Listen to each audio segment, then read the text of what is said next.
Bonjour à tous, bienvenue sur la chaîne, j'espère que tout le monde va bien. Alors on est là pour le pronostic du quintet de demain qui sera à Fontainebleau. Donc ce sera la réunion 1, la course 1 à 13h55.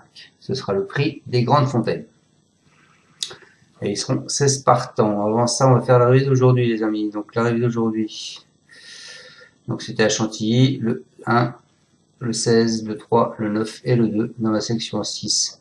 Avec le 2 qui a une belle cote d'ailleurs, et le 16 que je donnais à mes abonnés. Donc on continue dans les mauvais résultats.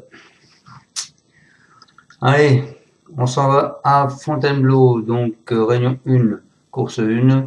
Le prix des grandes fontaines, c'est du plat, 3000 mètres, 16 partants, 53 000 € d'allocation, un handicap divisé, une corde à gauche.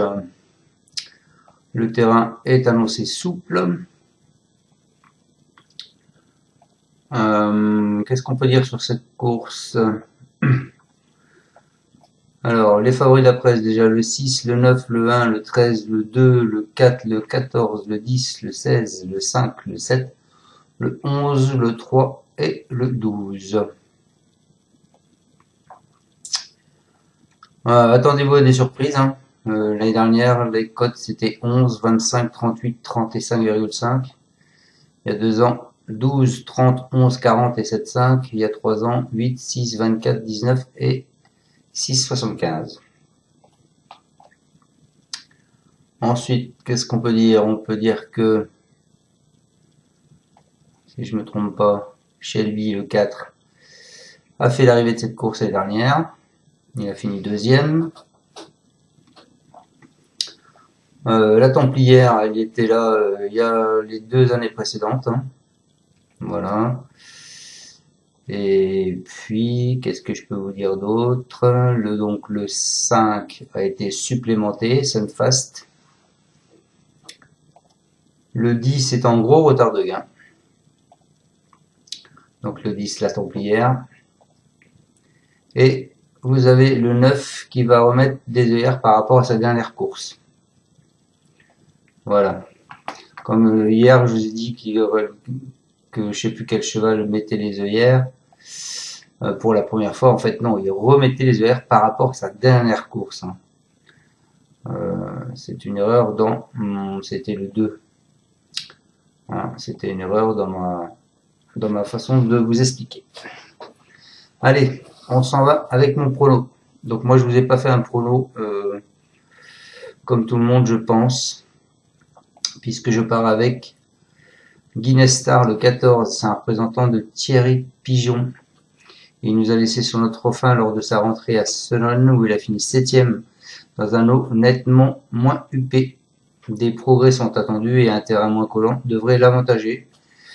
Jugé sur ses meilleures performances, il reste compétitif. Je pense que il pourrait même gagner vu que son propriétaire dit qu'il est bien monté en condition par rapport à sa dernière course. Alain Couetti. Donc voilà. Donc le 14, Guinness Start. Ensuite, excusez-moi, je vous ai mis le 4. Le 4 qui est Shelby, donc il était second l'année dernière, je vous l'ai mis second.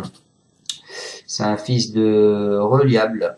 Man, il vient de peaufiner sa condition sur ce parcours, il a fini 4ème. L'état du terrain jouera en sa faveur et il pourra sans doute bénéficier d'un parcours sur mesure avec la corde 1 en plus. Excusez-moi encore. 2ème de l'édition. Il a les moyens de rééditer. Peut-être même faire la gagne. Mais voilà. Moi je vois 14-4 ou 4-14. Ensuite, je vous ai mis le 10, la Templière, qui est en gros retard de gain. En 3 essais sur ce parcours, cette jument expérimentée a terminé 3 fois 5ème et 1 fois 6ème. Elle fait preuve d'une régularité, mais manque de marge à ce niveau. Je pense qu'une place peut-être en milieu de combinaison pour casser tous les jeux. Peut-être là. Donc attention à ce 10, la Templière. Ensuite, je vous ai mis le 13 qui est Spinillo. Il monte en puissance après un petit break, hein, il a fait 72 jours d'absence, il retrouve une distance qu'il affectionne, 2 podiums en 3 essais, dont un succès. Il est abaissé au poids et capable d'adopter toutes les tactiques, il peut regarder ses aînés droit dans les yeux. Ensuite, je vous ai mis le 11, ça je pense que tout le monde s'en doutait, Lorenzo de Médicis, remarqué à plusieurs reprises dans les quintets sous le pavillon Botti, c'est un fils de Territory, il a repris du moral dans les courses à réclamer, il n'a jamais couru un handicap à une valeur aussi basse et cette distance qu'il découvre pourrait lui ouvrir de nouveaux horizons. Je pense que c'est un bel outsider. Et je finis donc avec ce 5 Sunfast qui a été supplémenté. Il était décevant dans le prix Rabot Capeux, dont il était le tenant du titre.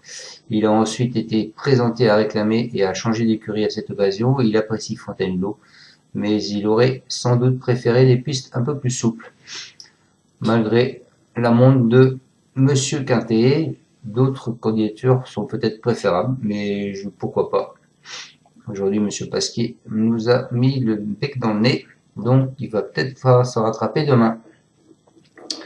Voilà, et comme je vous en doutais, je vous ai pas mis le 9, Act of Whitson, avec Maxime Guyon. Pourtant, il est bien placé hein, dans les pronos. Hein. Voilà, après, il y en a beaucoup. Hein.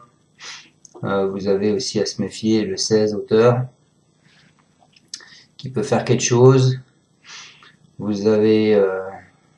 vous en avez un, mais celui-là, je ne vous le dirai pas. Je le garde pour mes abonnés. Et voilà. Bon, sur ce, je vous souhaite à tous une bonne soirée. On se retrouvera demain pour le pronostic du quintet de mercredi, qui sera mercredi, qui sera rangé au trot. Salut à tous et faites attention, soyez prudents dans vos jeux et à demain. Ciao, ciao. Tu es parieur hippique, tu as forcément besoin de la Kazakh. La Kazakh, c'est l'outil indispensable des parieurs hippiques, avec plus de 60 filtres en temps réel et la possibilité d'affiner tes pronos et trouver ton cheval gagnant.